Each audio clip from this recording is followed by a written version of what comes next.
자, 영국 사법 시스템의 신뢰도는 비교적 상식을 초월하고 상식 밑으로 떨어지는 것에 대한 분명한 구분이 있어요. 그래서 관습법에도 불구하고 그 판결에 대해서 그렇게 불신하는 사람들이 적어요. 그 올바른 판결을 판사들이 한다는 거죠. 법이란 뭡니까? 사회의 질서와 정의를 구현하는 도구죠. 그래서 내가 이 강의를 했어요. 질서는 반드시 자유를 필요로 하고 정의는 그것이 합의를 필요로 한다는 거예요. 어떤 한 사람이 지시하고 명령하는 것은 합의된 것이 아니기 때문에 따를 필요가 없습니다. 합의된 것은 합의된 문서가 있는 거예요. 그것이 민주주의입니다. 그것이 국민이 누구나도 저 합의를 했구나 하고 다 볼 수 있도록 해주는 거예요. 그게 투명성이죠. 정의는 그래서 공정하고 투명한 상태에서 합의한 것입니다. 누구도 억압당하지 않은 상태, 강요당하지 않은 상태에서 합의한 것. 그것이 투명하게 명시되어 있는 것. 내가 명시화를 중요시하잖아요. 다 써져 있어가지고 문서로 써져 있어서 너도 알고 나도 알고 우리 모두가 알게 되어 있는 이 투명성. 이것이 바로 정의예요. 그 시대 그 지역에 사는 사람들이 공정하다고 느낄 때, 공정하다고 느끼는 것은 뭐냐면 어떤 압제, 어떤 강요도 없는 상태에서 그렇게 하는 것이 좋겠다라고 합의한 것. 그 사회적 합의가 곧 정의예요. 근데 그 정의가 마지막으로 표출되려면 명시화돼 있어야 되는데 명시화됐다는 말은 투명하게 모든 사람이 알게 됐다는 거예요. 재판 과정도 판결문도 누구나 다 맞구나 그렇게 하는 게 그렇게 돼야 됩니다. 그게 민주주의예요. 질서는 경제 영역과 관련됐습니다. 저 질서자유주의 체제는 오르도 리버랄리스무스라는 이 사상은 경제학자들에 의해서 나온 거예요. 민주주의 정의 사상은 정치학자들에 의해서 만들어진 거예요. 합의해야 된다. 반드시 합의해라. 그러니까 대화하고 토론하고 가장 합리적인 게 무엇인지를 놓고 이렇게 하는 게 좋겠다 하고 과반수가 대다수가 합의하는 거죠. 그렇게 하게 만들어주는 도구, 그것이 법이라는 거예요. 그렇게 만들어주지 못하는 법은 있어야 할 필요가 없는 거죠. 왜? 질서도 없어지고 정의도 없어지고 독재자의 뜻대로 마음대로 할 수 있게 되기 때문에 그렇습니다. 그래서 내가 처음 만나는 민주주의 역사, 지난 시간에도 그 로저 오스번이 쓴 이걸 봤는데 이걸 보면 우리 문명사를 쭉 이해할 수가 있어요. 여기에 보면 영국 혁명이 나옵니다. 그게 명예혁명이에요. 명예혁명인데 영국의 명예혁명이라고 하기도 하고 영국 혁명이라고 합니다. The Glorious Revolution 1688년이죠. 그리고 1789년에 그 프랑스에서 혁명이 일어나죠. 그 100년간의 어간을 뭐라고 한다고? 계몽주의 시대라고 말하는 거예요. 그 영국의 명예혁명이 일어난 건 아시죠? 명예혁명은 왕이 하도 다시 한번 마그나 카르타로 가보면 왕이 막 뭘 자꾸 이 귀족들의 것을 빼앗아다가 자기 전쟁하고 이 짓을 하니까 여긴 또 명예혁명을 왜 나왔냐면 그 왕이 또 무슨 짓을 해. 그 가톨릭 원래 성공회인데 성공회가 국교잖아요, 영국에. 그 성공회가 아니라 왕이 다른 그 가톨릭으로 다시 돌리려고 그래. 그 가톨릭이 됐어. 그 존 왕인가? 제임스 왕인가 존 왕인가 뭐 하도 오래전 얘기라 내가 잊어버렸는데 하여튼 좌우지간 그 왕이 좀 그 띨띨한 왕이야. 그래서 자기 뽀대내느라고 나는 가톨릭을 할 거야 이래가지고서 그 성공회에 있는 신자들을 막 억압하고 막 그런 짓을 했어. 그랬더니 이제 안 되겠다 싶어가지고 네덜란드의 왕에 있던 그 오렌지 공 윌리엄 공인가 오렌지 공을 이렇게 부부를 들어오게 만들었어. 그래서 군대를 이끌고 그 오렌지 공이 그 영국 사람이거든. 영국에서 파견한 그 총독이거든. 그래서 오렌지 총독이 와가지고 이 왕을 군대로 이제 쳐들어가니까 이 왕이 프랑스로 도망을 갔어요. 그래서 왕의 목을 베지 않고 왕은 살려주죠. 그래서 누구도 피 한 방울 들어지지 않고 그 오렌지 공과 그 부인 멜인가 뭐 정확히 기억이 안 나는데 하여튼 그 두 사람을 공동 군주로 모십니다. 그리고 권리장전을 만들어요. 권리장전이 뭐예요? 왕은 어디까지 하고 왕은 어디까지 하고 우리는 어디까지 하고 어디까지 하고 그래서 상하원을 만듭니다. 그래서 균형을 잡히는 거죠. 상원과 하원과 그 군주가 서로 균형 잡힌 상태로 일을 하자. 그래서 3년 임기법도 만듭니다. 하원의 임기는 3년이다. 아니 그 상원은 다 귀족들이니까 상원은 다 세습하고 막 그러니까 거기는 임기가 없고 이 하원은 그때 상원은 한 100명 정도 되고 100명인가 150명인가 아주 오래전에 봐서 100명인가 150명인가 그래요. 그다음에 이 하원은 500명인가 600명인가 뭐 하여튼 5, 600명이 하여튼 좌우지간. 그래서 하원의 쪽수가 더 많지 훨씬. 그러니까 하원이 중요해. 그 상원은 뭐 귀족들 세습했으니까 임기가 없고 3년 임기법을 만듭니다. 그리고 3년마다 새로 선출하는 거예요. 하원은. 그리고 왕위 계승법도 만들어 가지고 왕위 계승을 잘못해 가지고 왕이 쫓겨난 거 아니야 프랑스로. 그러니까 왕위를 계승할 때는 국회 인준도 받고 어쩌고 저쩌고 뭐 이런 얘기야. 의회가 굉장히 중요한 역할을 하게 됐어. 그래서 왕과 그 이 상하원이 서로 정치를 제대로 해 나갈 수 있도록 하는 법을 만들어서 통과시킵니다. 그러니까 평민들이 하원. 하원은 평민인데 여기서 평민이라는 것은 그냥 뭐 가난한 사람, 토지도 없는 사람들이 아니고 평민은 소위 말하는 부르주아 계급. 그 인구의 한 10%도 안 되는 돈 많은 사람들. 그렇지만 귀족은 아닌 사람들. 이 사람들이 그 하원을 하고 귀족들은 상원을 차지하고 그리고 군주가 이 세 사람이 각각 자기 역할을 하는 균형 잡힌 헌정 시스템을 만듭니다. 그래서 밸런스드 컨스티튜션이라는 사상을 만들어내요. 언제? 17세기에. 놀라운 겁니다. 그러니까 이렇게 만들어냄으로써 주변 국가들로부터 엄청난 찬사를 받고 야 우리도 저렇게 하면 좋겠다 막 그랬습니다. 쟤네들은 막 그것도 안 했잖아.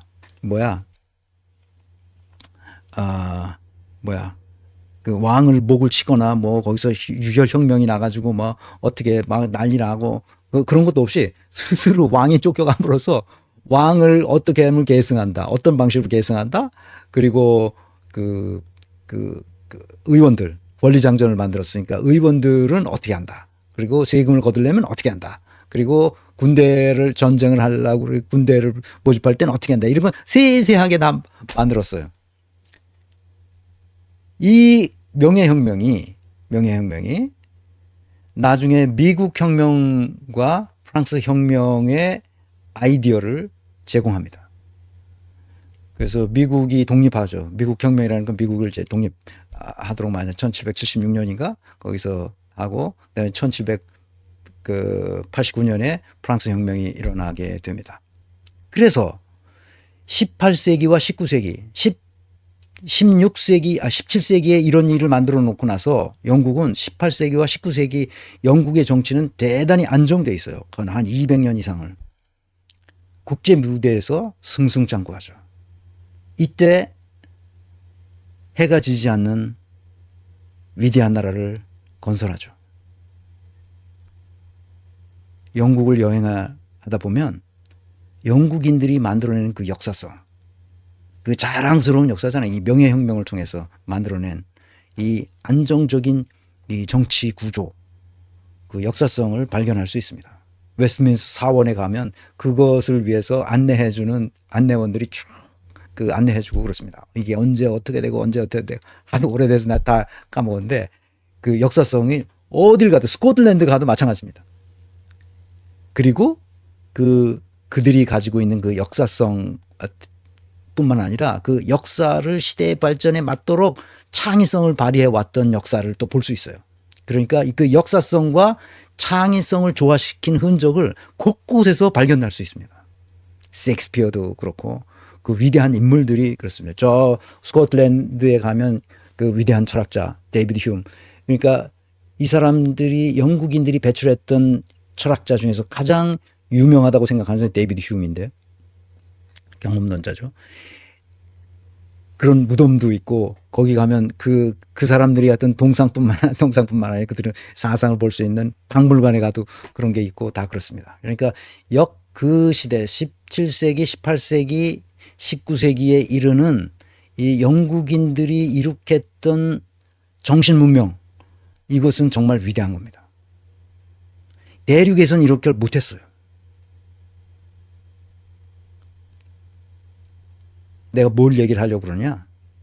이렇게 인류 문명 속에서 위대한 일을 했던 영국인들이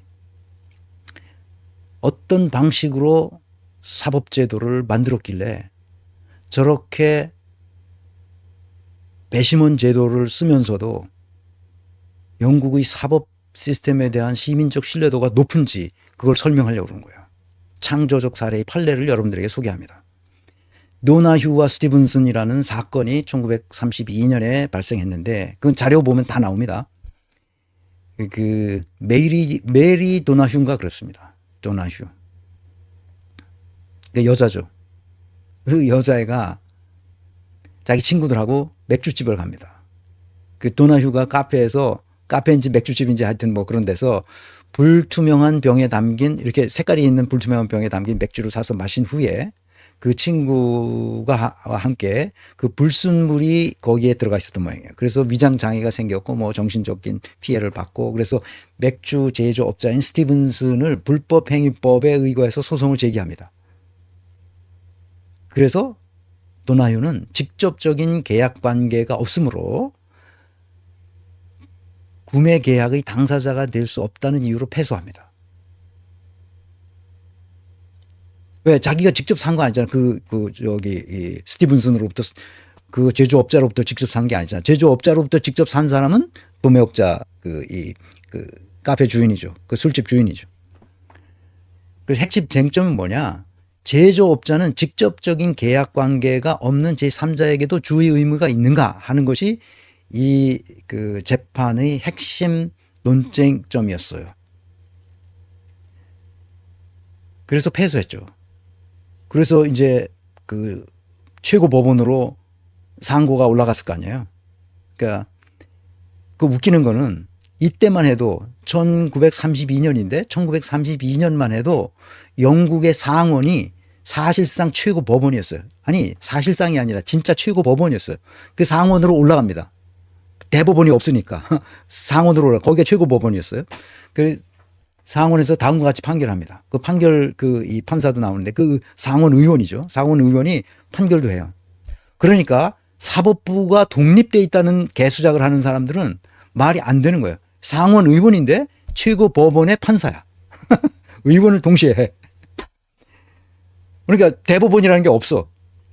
그때 그 유명한 판결을 합니다. 이웃의 원칙이라는 거예요. Neighbor Principle. 제조업자는 자신이 만든 제품이 최종 소비자에게 위험을 초래할 수 있다는 것을 예상해야 하며 소비자에게 주의 의무를 져야 한다고 판결했어요. 그러니까 최종심에 가서 이긴 거죠. 도나휴가. 그러니까 이 얘기의 핵심은 뭐냐? 영어로 아주 유명한 문장이 영국 사람들은 굉장히 유명한 문장이래요. 뭐냐? 한번 봅시다. 너는 주의 의무를 아주 뭡니까? reasonable care. 내가 합리적인 주의를 기울여야만 한다. 어떨 때? 내 이웃이 피해를 받을 가능성이 있다고 합리적으로 예상할 수 있는 행위 또는 omissions, 부작위. 그러니까 행위하지 않는 그러니까 내 이웃이 피해를 입을 수 있는 피해를 입을 수 있다고 합리적으로 생각할 수 있는, 내다볼 수 있는 행동이나 행동하지 않음에 대해서 너는 합리적인 주의를 기울여야만 한다. 지금 그런 영어 문장으로 보면 그래요. 그러니까 그래서 이게 굉장히 중요한 거예요. 여기서 말하는 이웃이 누구냐? 내가 한 의사결정, 내가 한 행동, 내가 한 말에 의해서 나하고 내 이웃에 있다는 건 물리적인 이웃이 아니라 저 멀리 있는 사람이라 하더라도 그가 내가 한 의사결정과 행동에 영향을 받는 바로 그 사람이 이웃이라는 거야. 외국에 있더라도 그 사람이 이웃이 되는 거야. 그러니까 한나 아렌트가 뭐라고 생각한 거야. 예수가 말했던 내 이웃을 내 몸같이 사랑하라는 내 이웃은 바로 나에 의해서 내 행동, 내 의사결정에 의해서 다른 사람에게 영향을 미칠 수 있는 그 사람이 이웃이라는 거야. 그래서 한나 아렌트는 사랑이란 세계 사랑이다. 이렇게 말하는 거죠. 한나 아렌트의 사상의 핵심은 세계 사랑입니다. 유대인들은 근데 그것을 자기 이웃이라고 생각하는 거죠. 자기 물리적인 자기 이웃, 친척 이렇게 생각합니다. 그래서 요새 유대인들이 적골이 된 거예요. 이스라엘이 적골이 된 겁니다. 그래서 영국은 아직도 이렇게 됐냐? 아직도 그럼 그 상원에 있는 사람들이 그러면 그 최고 법원으로 갔냐? 그렇진 않고 21세기 들어와서 20세기에도 그 말이 많으니까 우리도 다른 나라처럼 최고 법원을 만들자. 그래가지고 Supreme Court라는 최고 법원을 법으로 만듭니다. 헌법 개혁법을 만들어가지고 헌법 개혁법이라기보다는 뭐랄까 하여튼 그 개혁법을 만들어 그래가지고 Supreme Court of the United Kingdom이라는 이 대법원을 만들죠.